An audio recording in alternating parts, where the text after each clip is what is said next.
If you like what this image and this image and this image and this image have in common, then you will like this video. Hey yo, my name is Matt and today we are going to be building these diorama pieces. I had made a first batch of these and got a ton of comments every time I would post what they are, where did I get them, did I make them. I have done a diorama tutorial before, making the desert planet buildings. For the most part, it's a similar workflow, but there are little differences. I did make some new pieces that I like a little bit better than the first batch, but it's still the same format, so let's start the process. So first thing we have is going to be the foam. That's what all this stuff is made out of. I bought this huge sheet of it at Home Depot, but I've also gotten some smaller squares from Amazon, also Lowe's, another hardware store that can sell like pre-cut pieces, but usually these giant sheets overall are a little cheaper. They have gone up in price recently though. I'm starting off by cutting it in half just so it's an easier, smaller piece to work with. You'll see it happen a lot where I'm going to be cutting, and I'm not really cutting all the way through. I'm just kind of giving it a good slit, and then boom, you can just pop it off, like fold it a little bit and it'll pop off clean break. I did have a few designs already mapped out with some measurements. There we go, boom. And so I'm kind of just cutting those to see how I want it. Kind of lining it up. This is going to be kind of like a barrier thing, but it's also going to be like a pillar. That's kind of my goal for these two. It's very modular. Like it's not going to be a set piece, like a set room or building. They're going to be a bunch of pieces that I can use in different ways. I feel like for toy photography, this just makes things a little bit easier. Although I do want to come up with some more buildings and just permanent set pieces. I feel like that has its own benefits too. So here I'm being master craftsman with measuring everything. Here's a boom. See, I folded a little bit and you can tell the cut wasn't that deep. Definitely doesn't take a lot to cut and break these pieces. Snap. So kind of fast forwarding through some of this. Measuring, cutting. Here's all the pieces that I have. I did have a few other pieces that I cut, but I'm not gonna be going through the whole process with those. I'll save that for later. This glue is a foam glue. I've seen people use different kinds of glues, but this one so far has been the best that I've used.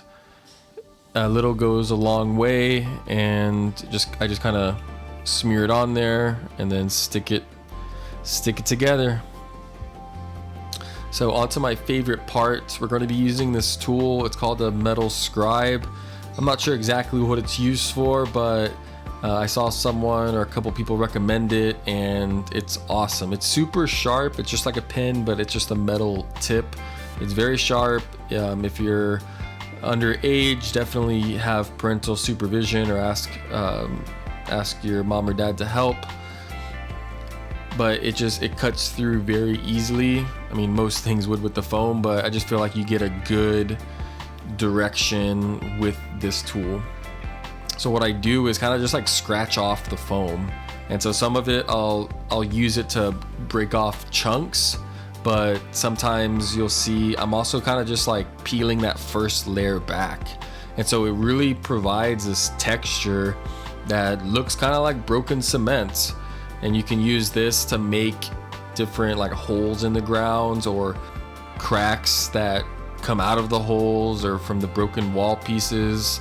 It's definitely a really good tool to have. It's not expensive. It's in my bio under recommended tools.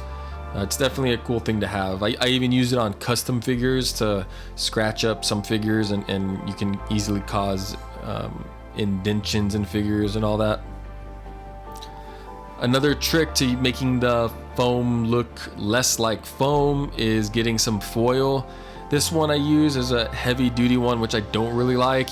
You can see I'm carefully squeezing it because it kind of hurts, but then later on I do get a cheaper foil that I'm able to roll around better. There's definitely some pieces of cement and concrete that might be really smooth, but even then it still might, you know, have some kind of texture to it. And so to get rid of this foam flatness on pieces that aren't scratched up or carved out, like you're just rolling foil over it, and it's going to cause little indentions. And you can kind of test it on other pieces first before your main piece to see like how it's going to come out. So here I'm just kind of doing it. I noticed that this foil piece is too rough and too like jagged, so I don't really like it completely. I also kind of like scratch some pieces just to give more texture. But the other foil ball that I get later on is going to be a lot nicer and cleaner that it goes on. In some earlier projects, I kind of only worked on one side, so one side looked cool and the other side was pink. But here I didn't want to skimp with that, and I'm kind of decorating both sides. That way I have two different options to just complete the realism of, you know, using it for different angles and not just having it one side and that's it. So here's a closer look. Like I'm not even putting that much pressure on it. A little goes a long way, and I think the lighter the better, kind of, because you don't want it to just be, I mean, maybe you do want it, maybe you do want giant divots and holes and things, and like maybe it's not a normal concrete piece that you're working with. So I mean, it's art, it's yours, you can do it however you want. But for like just basic sidewalk concrete style, like a little goes a long way. So here I am carving some cracks again with the metal scribe. And so I kind of go back and forth. Like, I don't know if there's like a right way of using, you know, carving these out and then doing the foil, or back and forth, or other way around. But I do like the idea of carving and then doing the foil, because you can kind of like make those cracks seem a little more real or better, or I don't know. But there's no right way to do it. I'm just showing you the techniques of how I did it and different ways that I do. So you know, you can experiment on your own. So on that piece right there, you can see that I didn't like break off the piece. I just kind of trimmed on the right side, like I shaved off like a little bit, and so it adds like a lot of that texture. Another side note is you can see here it is messy, like all the pieces everywhere. A bigger piece that I had glued some smaller pieces on is this wall. Just wanted to add some different like depth to it, and I think I'm gonna use it mainly like this, but then I also can flip it up kind of like vertically too, just to kind of get another use out of it for different shots. So now that all the glue's dried, I am going to roll it up. And I didn't want to do too much like damage on this. Like, not everything has to be damaged and blown out and blown up. So I'm just kind of add some texture. I might do a couple of like bullet holes here and there. This is also a different foil ball. It's a like softer foil, and so I was able to get more like smooth of a roll with it, and so the texture is a lot nicer than that heavy duty foil that I used at the beginning. I am rolling over all of it. And another thing that I like to try to do is on the corners. Like, not all corners are super sharp, like how the foam might cut or come out. So kind of like softening the corners and just like pushing them down, like mushing them down, just to kind of give it more of like a blunt edge that still looks, you know, it's still a 90-degree edge, but it's not as sharp. So I did that for these pieces, and then rolled the foil out on these also.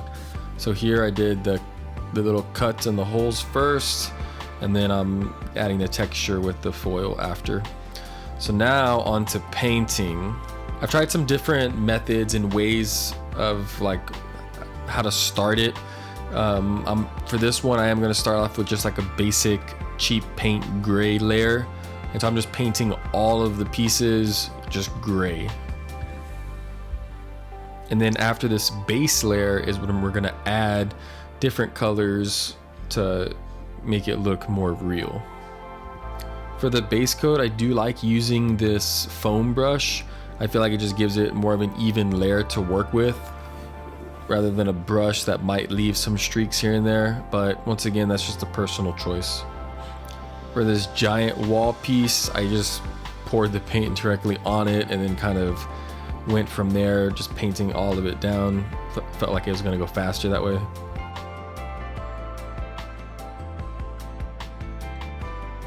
So this is only one coat, so it's not going to be perfect. I do kind of do it a couple times just to cover up some of those other marks.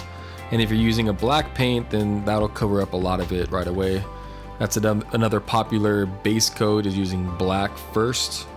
For our next layer of paint, we're using a pewter gray. It's going to be a little darker, so we're going to kind of add that to a lot of these cracks and edges that I just want to be a little darker than the main base parts. So I'm just gonna dab this all inside the cracks. It's not gonna look nice, it's not gonna look pretty. I'm gonna clean it up a little after, but you know, I just want to make sure all those pieces are painted. And you can see that I changed a different brush just to really get in those cracks. So with some of those messy pieces, I do go back with this paper towel and kind of just clean it up a little bit. Like, I don't care if it smears too much, I don't care if it gets more messy, but like, I just don't want it like a square paint stroke coming out. So for other pieces, I do use different layers, but here I was really excited to try a brown wash already. So using burnt umber paint, it's cheap paint, a lot of water, and some of this dishwasher cleaner. I'm going to mix it all together to make this like watery brown wash.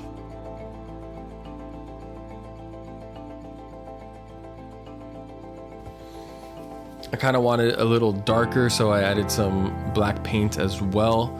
So I kind of just mix it up. Like, there's no real right formula for it, but as the dish soap is supposed to kind of give it a smoother finish when it dries. So this was one of the first times I used it, and I did like the results. Like, you can do it without that too. You can just use water and paint. That's fine. After getting it all mixed up, I kind of just throw it on there and paint.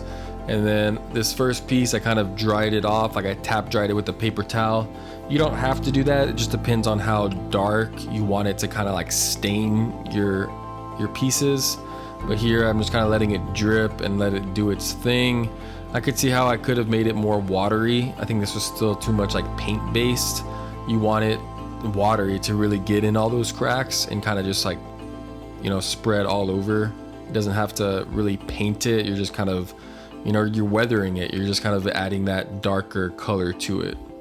So this still worked. It still got the job done, but I think it could have been a little more, I could have added a little more water to the mix. So these pieces are done. I might add some touch-ups here and there later, but I like how they look. I like how they're weathered. And like, you might not think they're cool, but for how I'm gonna use them for some photography, like, they're perfect. Here's the big piece. It's not perfect either. You know, you can even see some of the smear marks, but that's okay. Because, like, you know, broken buildings aren't perfect. Hopefully that was easy to follow and you can make your own diorama pieces. Let me know if you have any questions in the comments. Go create and inspire. Peace.